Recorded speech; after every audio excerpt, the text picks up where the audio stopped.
안녕하세요. 승리한선입니다. 자, 이제 올해가 2주밖에 안 남았네요. 저희가 내년도 책이 나왔는데 내년도 1, 2, 2월은 이제 요한 1, 2, 3서 유다서를 하게 되고요. 그리고 저희가 시편 말씀을 한 다음에 지난번에 시편 3권까지 했습니다. 그래서 4권부터 5권까지를 총 6개월에 걸쳐서 하고 이제 올해 말에는 저희가 첫 해 했던 로마서를 다시 한번 학습하게 됩니다. 저희들 그동안 꾸준히 봐주셨던 분들은 아시겠지만 처음하고 이제 편집 방향이나 이제 학습 내용도 많이 바뀌어서 신약 부분은 이제 초기에 했던 부분을 다시 한번 학습하는 시간을 가질 거고요. 앞으로도 승리한 삶이 보니까 벌써 내년 1, 2월이 딱 6년째 되는 해더라고요.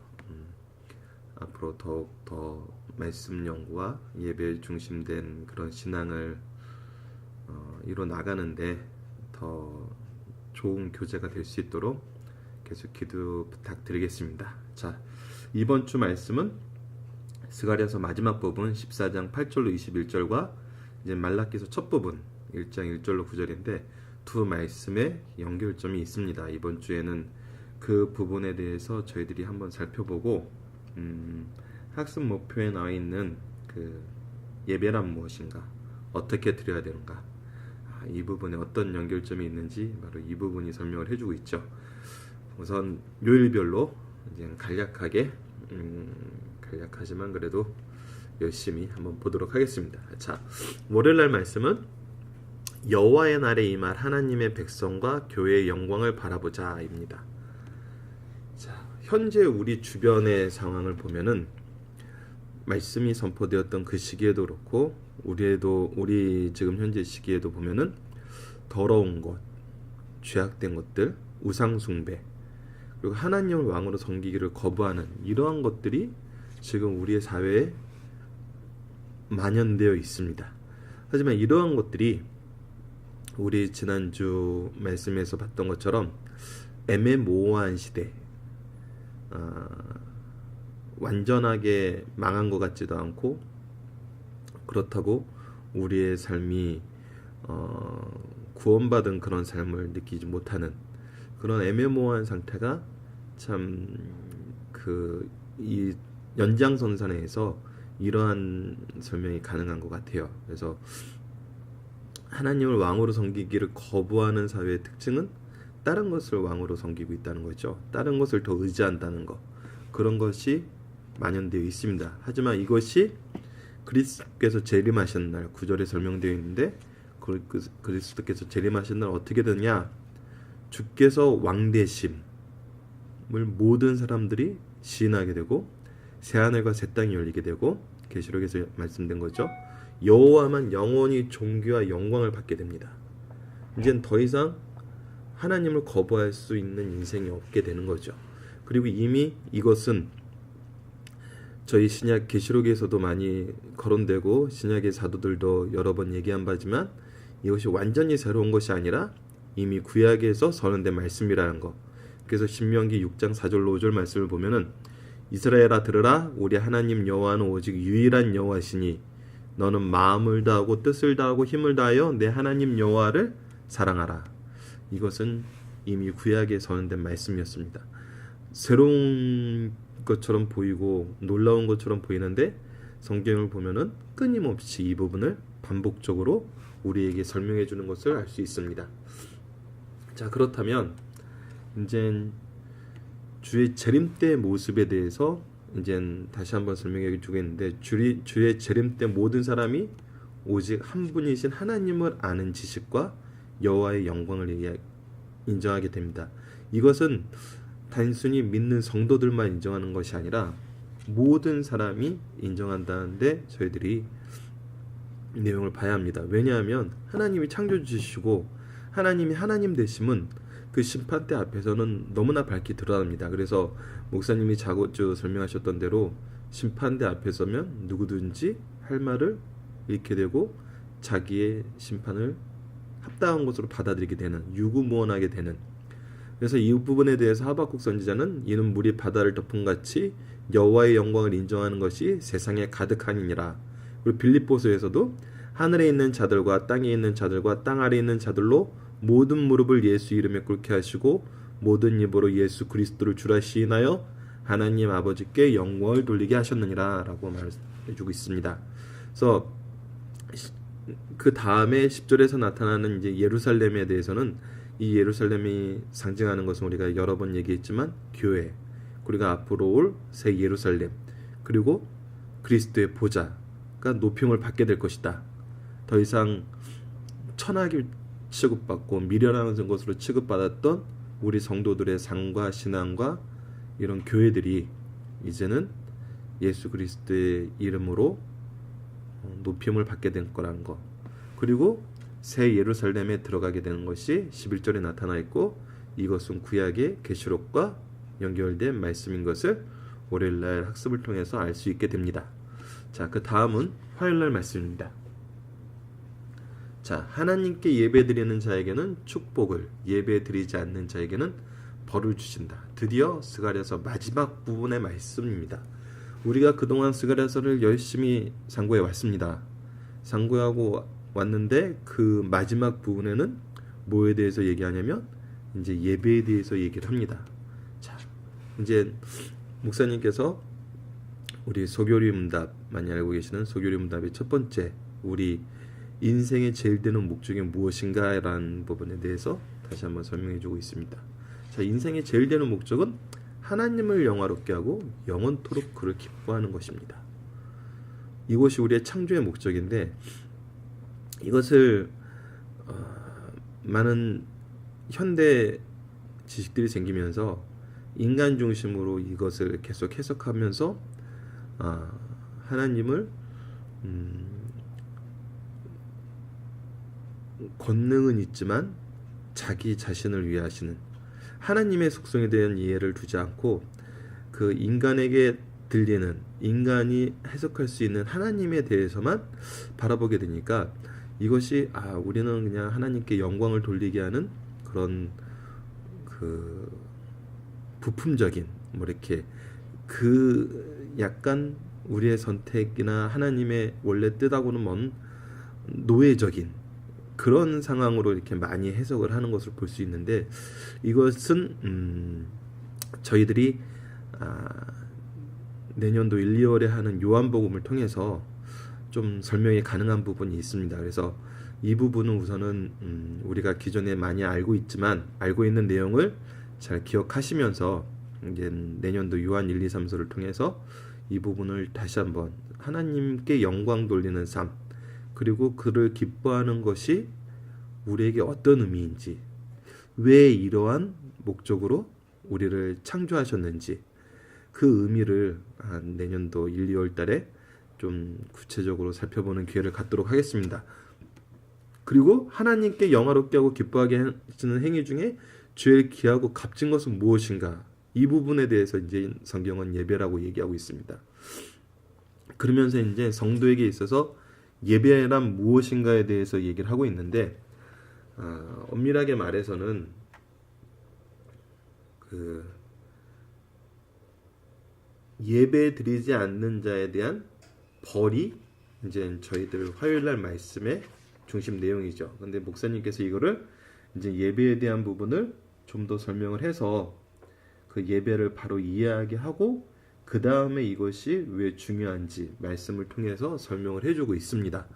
그래서 성도에게 예배는 어떤 것인가, 이 부분을 한번 보도록 하겠습니다. 자, 성도에게 있어서 예배는 너무나 자연스러운 일, 당연한 일이다. 이것은 하나님의 사랑 안에 있는 사람으로서 하나님을 찬양하고 하나님께 예배하는 것이 얼마나 자연스러운 일인지, 이것이 올무가 되지 않고 이것이 어떤 기브앤테이크라고 얘기해야 되나요?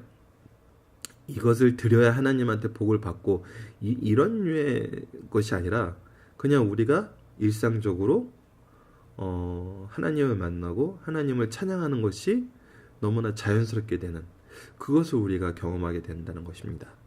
그 두 번째로는 이것은 복된 현상이다. 근데 어떤 부분에서 복된 현상인가라는 것에 대해서 우리가 사랑하는 사람과 행복한 시간을 가지는 것. 바로 그것이 우리에게 가장 복되고 좋은 시간이라는 거죠. 행복한 시간이라는 거죠. 즉 하나님을 사랑하는 자가 하나님이 기뻐하시는 예배를 통해서 그 안에서 하나님과 교제하는 것. 이것이 가장 복된 현상이라는 것입니다.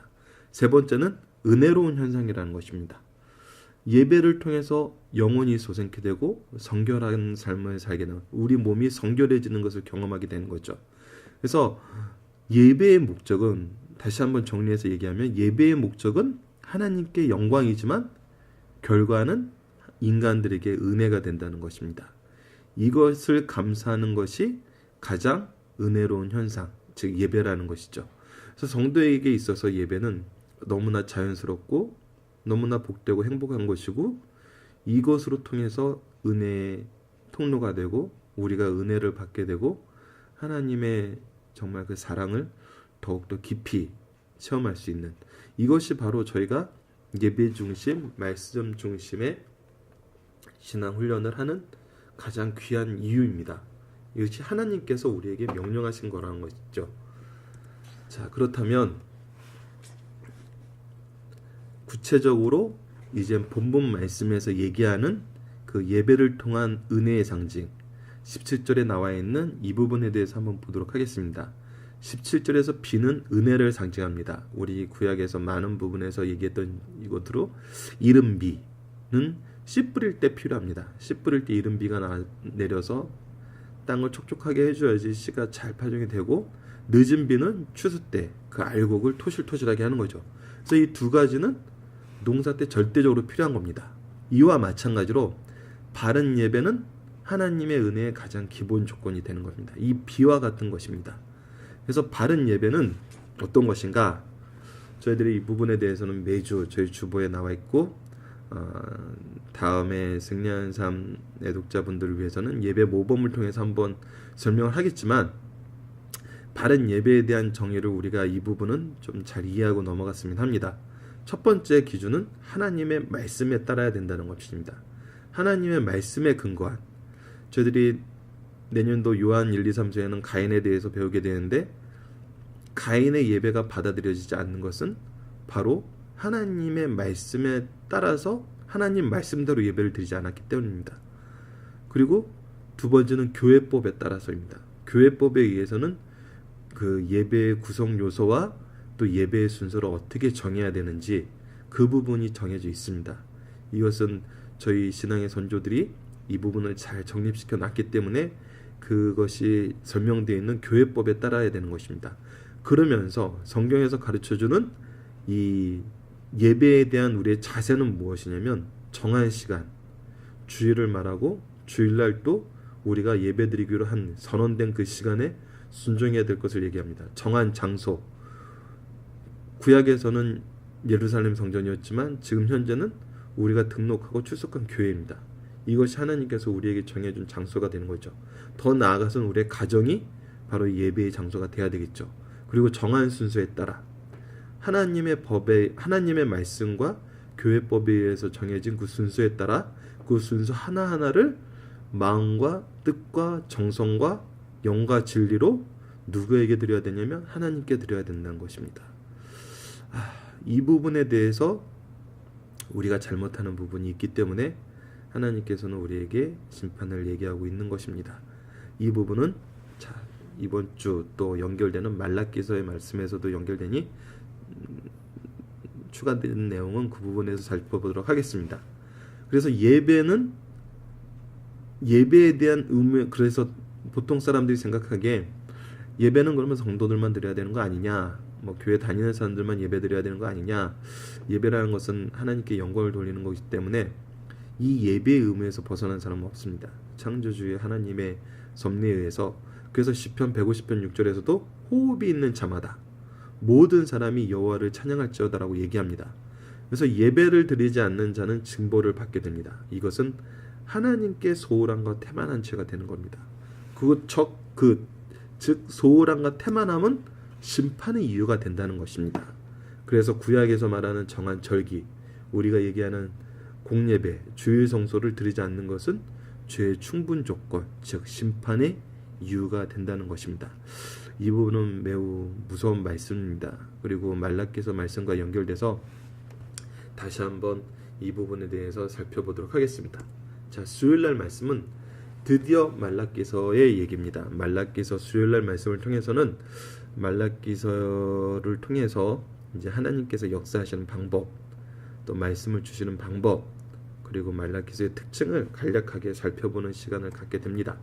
자, 우선 하나님의 방법, 하나님의 역사하는 방법에 대해서 우리가 알지 못하면은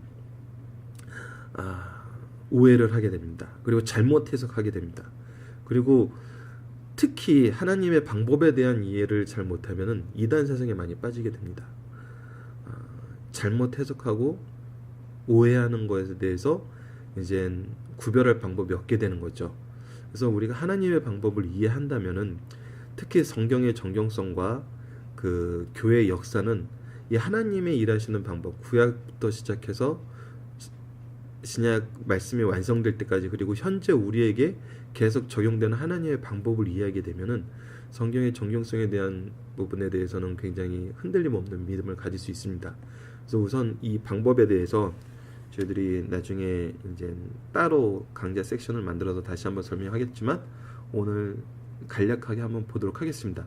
하나님이 일하시는 방법은 첫 번째는 그 종을 부르신다는 것입니다. 하나님이 이제 뭐 천사나 영적 싸움에서는 천사를 사용하시죠. 하지만 인간의 구속의 역사를 우리에게 주실 때는 항상 인간을 종으로 부르셨습니다. 그리고 그 종을 부르셔서 어떻게 하시냐면 성령의 역사로 지식과 경험을 주시고 더 나아가서 다른 사람을 가르칠 위엄을 주십니다. 하나님의 위엄을 허락해 주십니다. 모세의 경우에서 굉장히 이게 잘 나타났죠.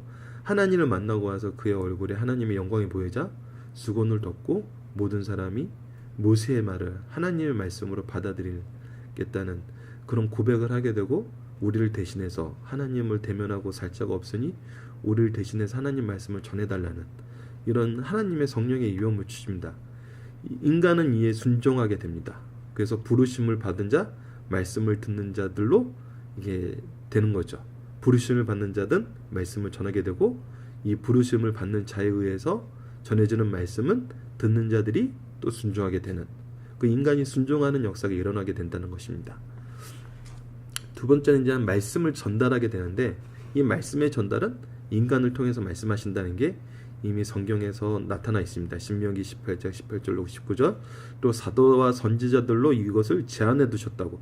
아무에게나 주는 것이 아니라 부르신 그 종을 통해서, 사도와 선지자를 통해서 이 일을 행하신다는 것입니다.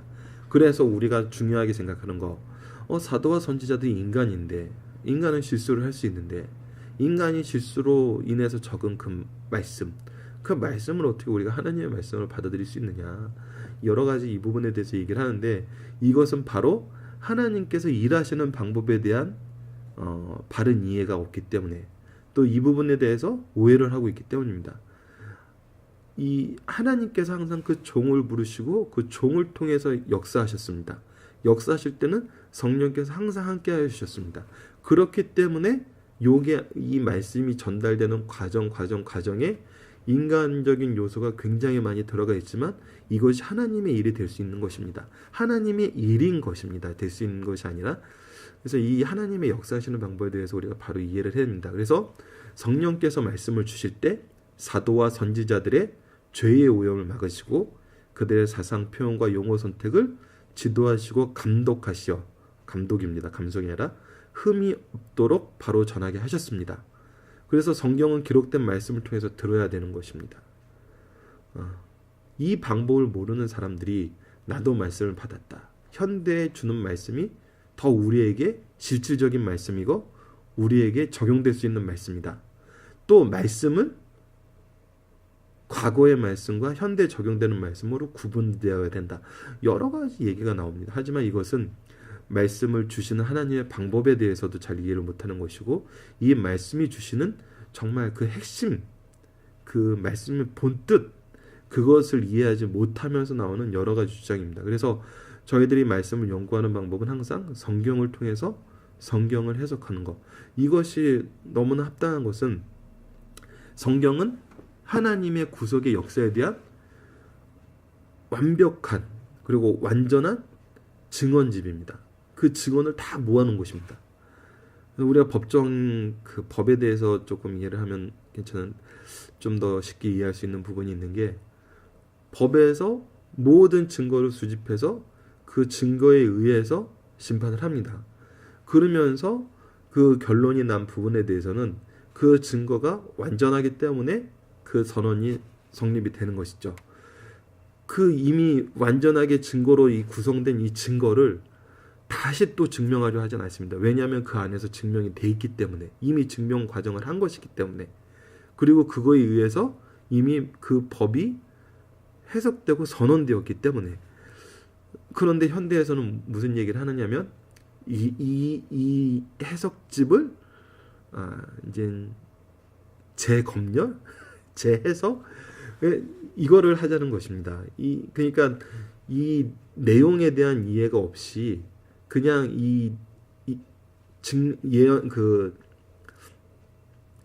증명에 대한 그 구문 하나하나를 따로 떼어서 생각을 하자는 것입니다. 이것이 지금 어떻게 현대에서 이 표현이 맞는지 안 맞는지 이걸 보자는 것입니다. 그래서 이거를 좀 알게 되면은 이 말씀에 대한 좀 더 이제 바른 신앙과 흔들림 없는 믿음을 가질 수 있는데, 우선 다시 한번 이 부분은 이제 우리가 나중에 좀 더 전문가의 그 지도를 받을 기회가 있으면은 그때 한번 받도록 하겠습니다. 그래서 이 성경의 정경성과 그 하나님의 역사하시는 방법, 특히 우리 오늘 이 부분에 대해서 하나님께서는 왜 인간을 통해서 역사하시는지, 인간을 통해서 역사하실 때 어떻게 역사하시는지, 그것을 우리가 잘 기억을 해야 됩니다. 자, 그리고 나서 마지막 부분에는 말라기서의 특징인데, 말라기서는 경고의 말씀입니다. 그래서 이게 굉장히 무거운 말씀입니다. 선지자 자신에게, 듣는 사람에게 무거운 짐이 됩니다. 근데 마지막에는 위로가 됩니다. 왜 이 경고의 말씀이 위로가 되냐면, 그 이유는 바로 이 경고는 우리를 살리기 위해서 주신 말씀이기 때문입니다.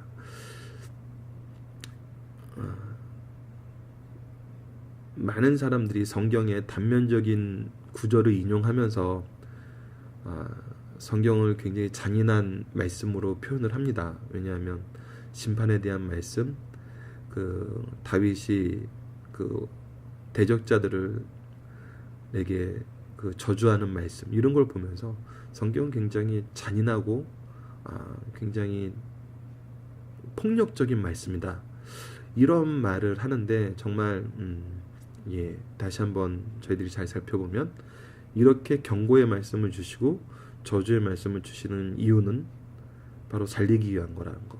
그것이 성경 그 전체를 이해하면서 보면은 너무나 계속적으로 드러나는 말씀입니다. 경고하시고 그 심판에 대해서 얘기하시고 실제로 심판을 행하시면서 회개하고 돌아와서 다시 그 영혼이 살아서 하나님의 은혜에 참여하기 위해서 주신 말씀이란 것을 우리가 잘 이해했으면 합니다. 자, 이제 목요일 말씀으로 넘어가 보도록 하겠습니다. 자, 이제 말라기서의 시작인데, 하나님께서 주권적으로 선택하심이 가장 기초적이고 영구적이며 풍성한 사랑이다. 자, 이 얘기는 왜 나오냐면, 하나님께서 경고의 말씀을 줍니다. 그런데 타락한 인간들이 반문합니다. 하나님께서 언제 어떻게 우리를 사랑하셨나요? 모든 부모님들이 한 번씩은 겪고 지나갈 가능성이 많은 거. 엄마 아빠가 나한테 해준 게 뭐야? 맨날 강요만 하고 구속만 했지. 하나님이 언제 우리를 사랑하셨어요? 그러면서 얘기하는 게 자신의 처참한 현실의 원인을 하나님이 사랑하지 않으심, 하나님이 도우시지 않은 것으로 돌립니다. 근데 여기서는 중요한 게 그 원인이 자신의 악함에 있다는 거. 왜냐하면 하나님께서는 계속적으로 경고를 하셨거든요. 돌아오라고, 그러면 안 된다고, 그렇게 해서는 잘못된다고, 그리고 하나님을 잊지 말라고 꾸준히 얘기하셨는데, 그걸 듣지 않고 그 죄악과 가까이 하고 죄악의 공격을 받아서 자신들이 믿고 좋아하던 그 죄악의 공격을 받아서 처참한 현실에 맞게 됐는데 그거에 대한 원인을 하나님의 무관심과 방관에서 온 것이라고 비난한 것입니다. 이것은 무엇이냐면 뿌려진 사랑의 증거를 거절하고 완고한 마음을 갖고 자신의 죄 결과로 온 현실을 불평하면서 그 원인을 하나님께 두는 것입니다. 그거와 상반되게 하나님의 사랑이 나타납니다. 말씀에서 하나님의 사랑은 어떤 사랑인지 성경 전체에 걸쳐서 나타나시는 건데, 첫 번째는 자신을 낮추시는 사랑입니다. 이것이 바로 성경에서 우리에게 보여주시는 하나님의 은혜입니다. 그리고 이 문제를 그냥 일방적으로 하지 않고 함께 논의합니다. 함께 논의하면서 끈기 있게 사랑합니다. 절대 포기하지 않으십니다. 이것은 어떤 걸로 나타나냐면 행위대로 처벌하지 않습니다. 죄를 벗어나야지 하나님의 은혜에 동참할 수 있기 때문에 그 죄는 처벌받아야 됩니다. 하지만 행위대로 처벌을 받았을 때 살아남을 사람이 없습니다. 하나님께서 항상 행위대로 처벌하지 않으시고 우리를 대신해서 그 죄를 책임져 주시죠. 그리고 은혜로운 선택이 있다는 것입니다. 자, 하나님의 사랑에 대해서 이제 반문하는, 언제 우리를 사랑했어요? 어떻게 우리를 사랑했어요? 이거에 대해서 얘기하실 때 하나님께서 우선은 선택이 바로 너희들에 대한 은혜였고 사랑이었다고 얘기해 줍니다. 장자의 내서가 아닌 야곱을 선택했습니다. 그렇지만 야곱이 선택받기 합당했던 사람은 아닙니다. 조건 없이 선택하여 주셨습니다. 바로 이 조건 없는 선택이 가장 큰 우리에게 온 사랑이란 것입니다. 하지만 인간의 문제는 무엇입니까? 감사하지 못하면 오히려 특권과 사랑을 상실하게 된다는 것입니다. 이 선택의 사랑을 우리가 거절하면은 정말 이 행복과 축복을 오히려 잃어버릴 수 있습니다. 그래서 우리가 하나님의 사랑이 없어서 인간이 불행한 것이 아니라 깨닫지 못해서 불행한 것입니다. 끝까지 버리지 않고 축복해 주신 사랑이기 때문에 이것을 깨닫게 된다면 우리에게 있는 것은 바로 승리라는 것입니다. 저희들이 너무나 잘 알고 있는 미래의 승리, 로마서 8장 37절 말씀, 이것이 우리에게 선언된다는 것을 우리가 깨닫게 되는 것이죠. 그리고 우리가 지난주에도 얘기했지만 기독교는 해석의 종교가 아니라 역사와 실적이 있는 종교, 즉 미래의 승리가 우리에게 확실하게 선언되고 그것이 이루어지는 것을 우리가 역사를 통해서 계속 확인해 왔던 것을 우리가 알게 됩니다. 그래서 이것은 반드시 이루어진다는 것입니다. 자, 이 부분에 대해서 얘기하면서 좀 어려운 말씀이 있습니다. 바로 선택과 유기의 교리인데 이 부분은 많은 학자분들이 초신자들은 받아들이기 어렵다고 얘기합니다. 왜냐하면 하나님의 풍성한 은혜를 먼저 알고 나야지 바로 이 선택과 유기의 교리에 대해서 이해를 하고 하나님에 대해서 바로 알고 하나님이 어떻게 우리에게 역사하시고 무엇을 주셨는지를 알아야지 이 부분이 하나님 관점에서 해석되면서 우리에게 은혜가 되는데, 이것이 그 신앙이 없는 분들에게 얘기를 하면은 오히려 뭐 그냥 믿습니다 하고 아멘 하면 다 끝나는 거네, 아니면은 하나님 좀 이상하네, 누구는 주고 누구는 안 주고 불공정하네, 이렇게 잘못된 신앙으로 빠질 수 있기 때문에 이 선택과 유기에 대한 교리는 좀 신앙의 연륜이, 그리고 오늘 말씀을 듣고도 이것이 확실하게 이해가 되지 않으면은 우선은 이 구체적으로 선언되는 그 말씀들을 이제 말라기서를 통해서 좀 잘 따라가다 보면은 다음에 이제 마지막 부분에 우리가 다시 한번 이 말라기서를 돌아봤을 때 이것이 이제 예정과 선택 그리고 유기의 신앙이었구나, 이게 좀 조금은 더 이해할 수 있을 거라고 생각합니다. 자, 그래서 첫 번째, 예정은 어떤 것이냐? 하나님의 영원한 작정에 의해서 발생되는 모든 일들을 하나님이 미리 정해 놓으셨다는 것입니다. 즉 구원의 사역을 미리 정해 놓으셨다는 것이죠. 여기서 이제 삐거덕거리기 시작하면은 하나님이 다 정해 놓은 거니까 우리가 뭐 해야 할 게 있나, 하나님이 하시는 건데 이렇게 이제 잘못된 방향으로 갈 수 있는데 이것이 아니라는 거. 이것이 은혜와 연결되고 하나님의 사랑의 역사와 연결된다는 것을 우리가 이제 깨달을 수 있게 됩니다. 그래서 선택에 대해서 얘기하실 때는 특정한 사람들로 하여금 하나님의 영광을 위해서 살며 영원한 구원을 소유하게 하시기 위한 그리스도 안에서 특별한 은총을 주셨다. 이것이 하나님의 영원한 작정입니다. 작정 안에서 선택이 있었던 것입니다. 그런데 유기는 무엇이냐? 이 부분이 좀 무섭습니다. 특정한 사람을 하나님의 특정 은총의 수위에서 제외시켰다는 것입니다. 이것은 죄로 인해서 영원한 형벌에 들어가게 하는 작정이 있다는 것입니다. 이 부분은 솔직히 저도 정확하게 설명이 힘듭니다. 그래서 이것이 은혜 이제 유기되지 않은 영혼에 대해서 우리가 은혜 속에 있다는 것은 잘 이해가 되지만, 그렇다면 이 유기된 사람들에 대해서 생각을 하게 되면 이제 자꾸 좀 빈태가 엇나가게 됩니다. 그래서 이 부분은 저도 좀 더 학습을 하고 또 이렇게 신앙 안에서 훈련을 받은 다음에 설명이 가능할 것 같습니다. 그래서 이 하나님의 예정과 유기에 대한 이 교리를 받아들이는 인간의 자세는 어떻게 해야 되냐? 이 부분이 이제 우리가 기억하고 이제 이 내용을 잊지 않고 말씀을 계속 들어보면은 저희들이 더 이제 잘 이해할 수 있는 이 하나님의 선택과 유기에 대한 교리입니다. 자, 인간의 자세는 어떻게 해야 되냐? 그의 계시를 믿음으로 받아들여야 합니다. 주의 뜻을 믿고 순종해야 됩니다. 어떤 거? 하나님께서 우리를 예정하셔서 선택하셨다는 거. 이것을 우리가 믿고 순종하는 것이 인간의 자세입니다. 주의해야 할 것은 하나님의 선하신 역사를 타락한 인간의 죄성을 가지고 비판하지 말라는 것입니다. 이 비판은 현대 사회에서는 필요합니다. 그리고 우리가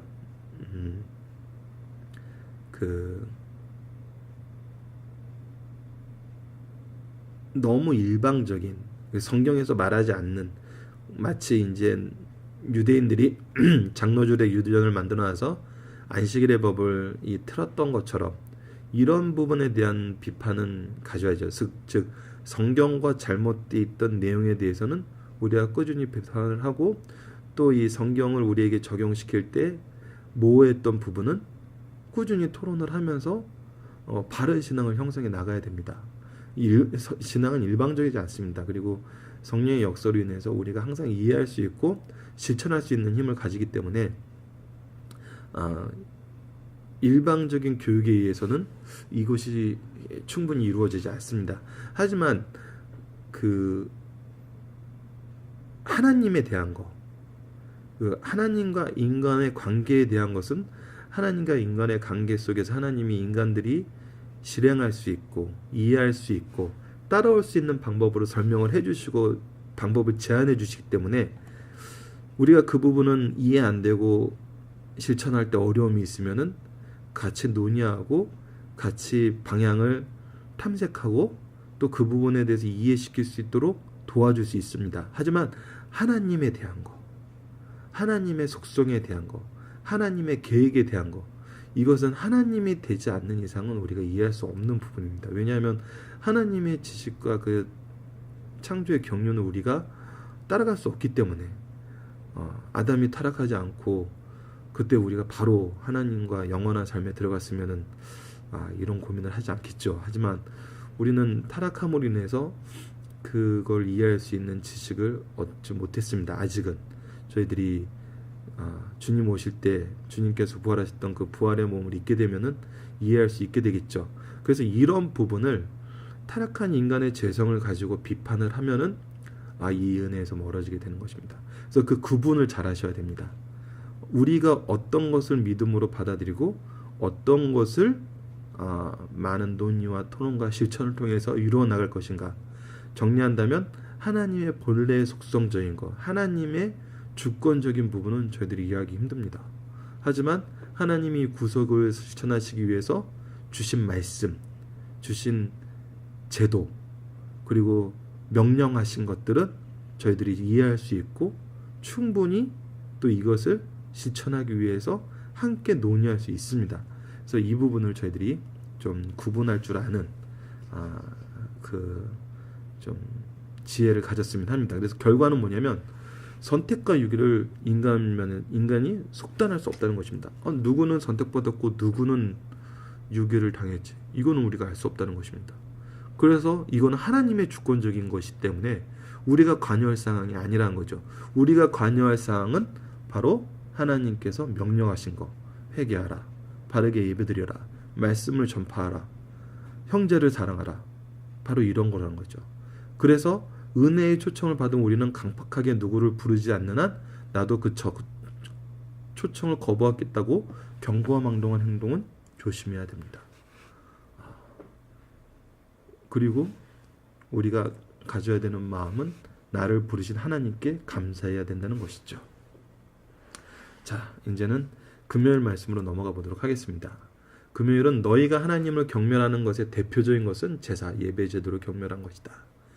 자, 이제 우리 스가랴서 마지막 말씀에 하나님께 예배하지 않는 자는 심판을 받았고 하나님께 예배하는 자는 은혜를 받는데 이 예배에 대해서 이제 설명을 해주고 있습니다. 첫 번째, 성도란 어떤 사람들입니까? 성도는 하나님을 그의 신앙의 대상으로 섬기는 자들입니다. 즉 하나님을 바로 아는 자들입니다. 바로 이것이 성도의 은혜와 특권입니다. 그런데 이스라엘, 이 일을 위하여 세워진 장자인 이스라엘은 어떻게 했냐면 제사에 대한 죄, 예배에 대한 죄가 있었습니다. 이것은 더러운 것을 식탁에 올려놨다는 것입니다. 즉 이것은 물질에 대해서 포커스를 맞추기보다는 정성의 마음의 중심이 그 예배에 있지 않았다는 것입니다. 이것은 제사장의 죄에서 더 두드러지게 나타납니다. 그 하나님께 드려지는 음식의 가치, 즉 예배의 본래 마음의 문제의 가치를 부여하지 않고 뇌물의 가치를 두어서 하나님을 경멸했다는 것입니다. 아시다시피 예수님이 성전을 청결하게 했던 이유에 대해서 우리가 너무나 잘 알고 있는데 흠없는 짐승들을 잡아서 드리라는 게 하나님께서 선언한 율법의 법이었습니다. 하지만 이것을 검사하는 제사장들이 자기네들의 이익을 극대화하기 위해서 자신들이 지정한 그 사람들에게 사지 않으면 흠이 없어도 통과시키지 않고 자신들이 지정한 그 사람들에게서 샀던 제사 제물은 흠이 있어도 통과시키는, 즉 뇌물에 그들과 연합하여 얻는 물질에 포커스를 둬서 하나님을 경멸한 행위였다는 것입니다. 그래서 예배는 준비의 정성이 없고 하나님께 드리는 것을 최우선으로 하지 않고 남은 시간을 또 정성 없이 드리고 있는 것. 더 나아가서는 우리 현대의 모습입니다. 더 나아가서는 예배를 최우선으로 알고 경건히 열정적으로 드리는 사람을 비웃고 경멸합니다. 안타까운 부분이죠. 모든 교회에서 거의 보편적으로 나타나고 있는 거.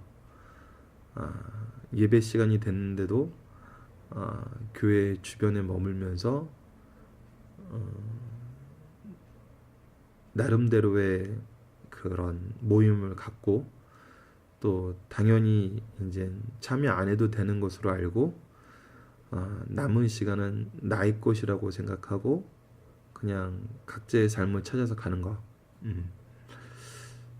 이것이 뭐 어떻게 보면은 목사님들이 항상 얘기하십니다. 와주는 것만으로도 고마운 영혼들이 이 자리를 떠나지 않고 나와서 하나님을 찾고 있다는 그 자체만으로도 감사한 일이다.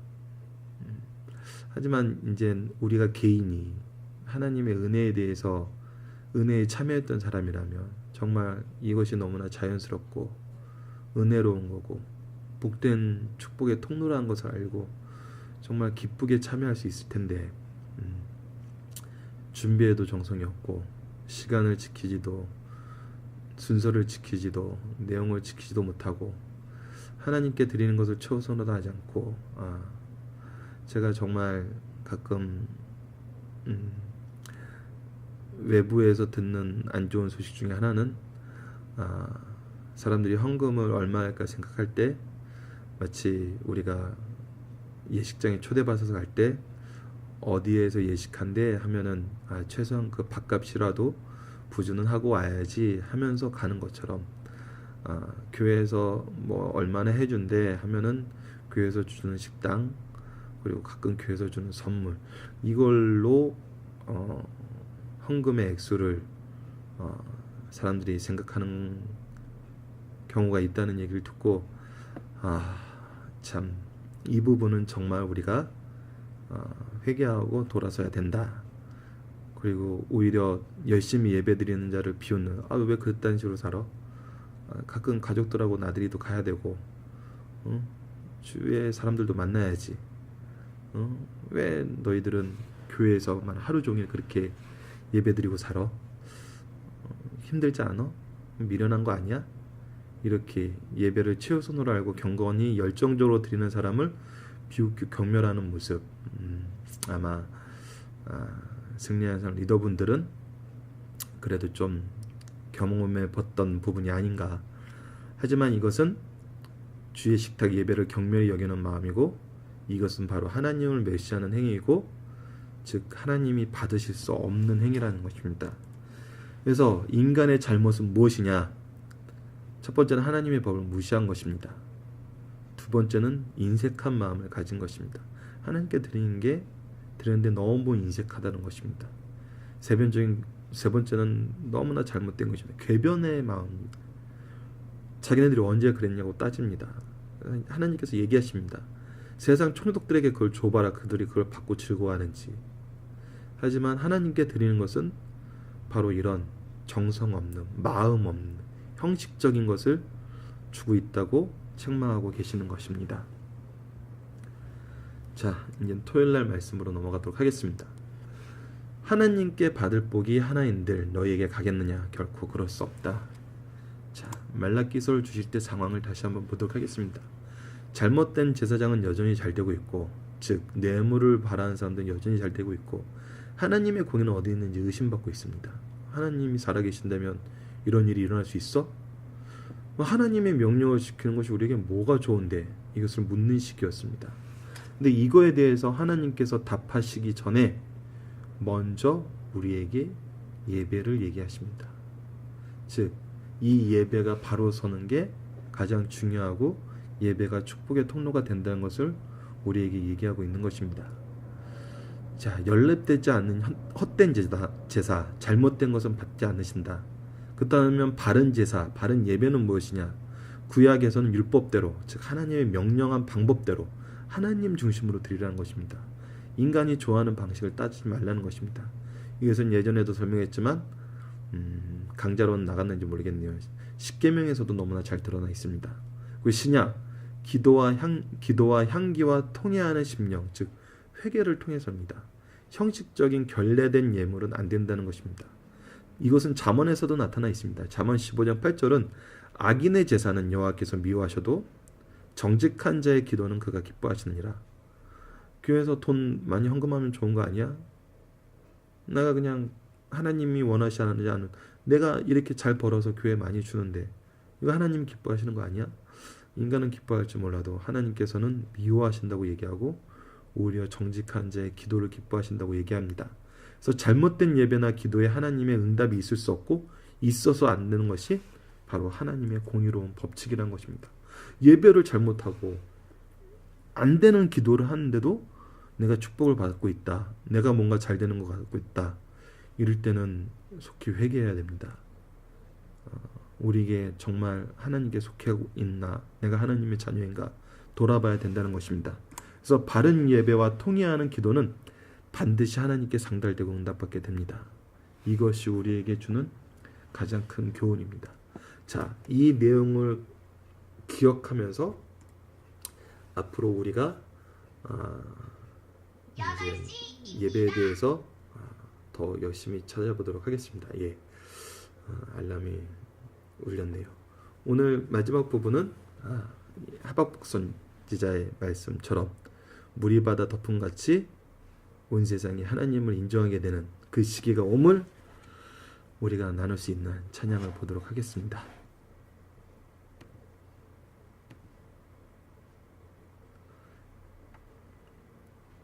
각자 한번 찾아보셔서 이 찬양을 나눴으면 좋겠습니다.